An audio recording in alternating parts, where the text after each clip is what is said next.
This is our chi tree or storehouse bush, and today we are harvesting some of the fruit, and we are going to do several things with it.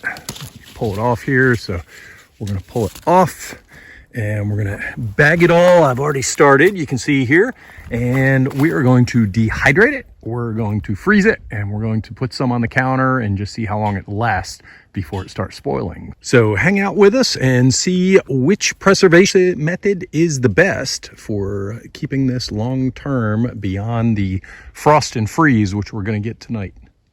There are still some on here, probably twice what I've harvested, but these guys just aren't quite ripe, or they are too high up and I need a ladder and I'm not wanting to do that. So I got probably a half of a typical grocery bag full here. We are at the next phase here. So this bag is labeled Chi October 2023. I'm gonna put it in the freezer and I'll pull some out in a week or so and just show you for the camera here what exactly it looks like. This particular blue plate is gonna set out here on the counter. I'm gonna see how long they last, just how shelf stable they are, just sitting out at room temperature.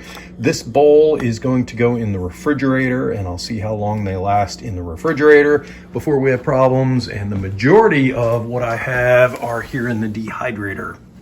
So I pulled a couple trays out, so I am in for every other one because they're too tall. Chi would be hitting the top tray if I left them in. So I have two pretty full trays here ready to go. I am going to cook on the dehydrator for 135 degrees or 57 degrees Celsius, and I will probably do about 18 hours, which will put me up to tomorrow morning. I'll come over and give a check and see how it is, see if it needs to go longer or shorter. This is a higher time than I usually dehydrate things, but it just seems that when I check online, actually according to the little thing right here, it says 135, so that's the right temperature. And online it said that the medicinal qualities of this particular fruit is brought out at 60 degrees Celsius, so just a little bit higher than the 57 here. I'll let you check online for the medicinal qualities of the storehouse bush or Chi. And with that, let me get this started and I'll be back with you tomorrow. So this tray was in for 18 hours, and I don't like the fact that these are so mushy. So I put the second tray in for another 24 hours, and these are very, very hard. So I think these will preserve better or store longer. I don't have to worry about mold growth. Just with so much moisture left in these, I would be worried about a little bit of mold growth. I am a week and a half in, and I just did another harvest. So I harvested these fresh. So I need to figure out how to preserve these guys right here. So these are the ones that are fresh that I just left on the counter. They obviously they are smaller.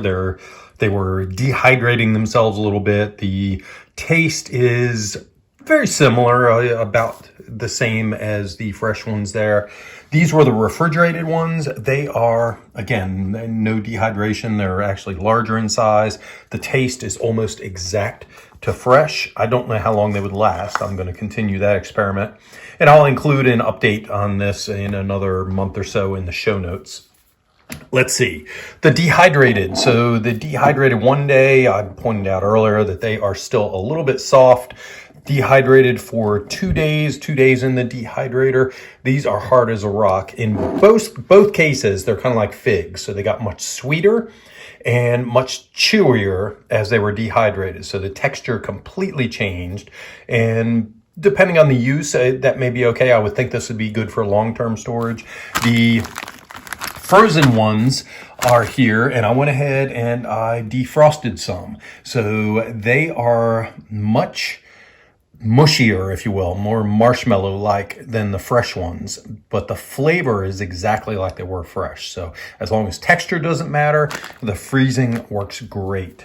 So overall, refrigeration is probably the best if you need them for short term, just a week or two. Leaving them out isn't going to last. I mean, they did for a week and a half, but not much longer than that. I would think they're going to have issues. A longer term storage, as long as the texture doesn't matter, the dehydration seems to be the best here. So that is the status of the multiple different ways. I am probably going to go ahead and freeze these right here. And I still want to run more tests on these, just see how long they do. So I'll practice some dehydrating next year. But for this year, so I can do kombucha and stuff like that, use it for the taste or the extra fruit flavor in the kombucha. I'm going to freeze them, and being a little bit softer will actually work out well because I'm going to end up squashing them anyhow and putting them in the kombucha. So that is a wrap for this video. If you have any questions, let me know. Put them down underneath. Other ways to try this, other recipes or anything. I would be very, very curious what other people are doing with this. Thank you very much and have a good day.